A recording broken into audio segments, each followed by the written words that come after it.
تالت مشروب معانا اسمه كندا بونش أو بونش الأطفال.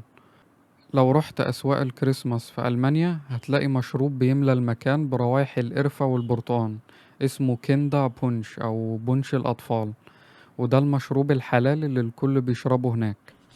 المكونات بتبقى عصير تفاح أو عنب وشرايح برتقان وعود قرفة وقرنفل ومعلقة سكر أو عسل حسب الطعم.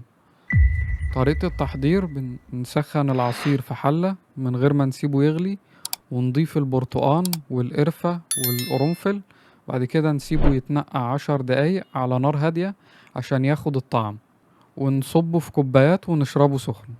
أصل المشروب ده لأن الألمان عندهم مشروب تقليدي في مناسبة الكريسماس اسمه جلو فاين، كحول نبيذ. لكن عشان الأطفال اللي مش بيشربوا كحول يشاركوا في جو الكريسماس اخترعوا الكندا بونش أو بونش الأطفال، ومن وقتها بقى رمز للمة العائلية، وحتى الكبار هناك بيحبوه لأنه بيدي نفس إحساس الدفى من غير كحول.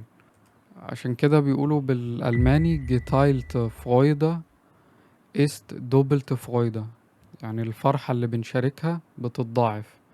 قصدهم يعني لما تشرب مشروب زي الكندا بونش مع أصحابك أو عيلتك، الموضوع مش بس مشروب، ده لحظة فرحة بتتشارك وتتضاعف.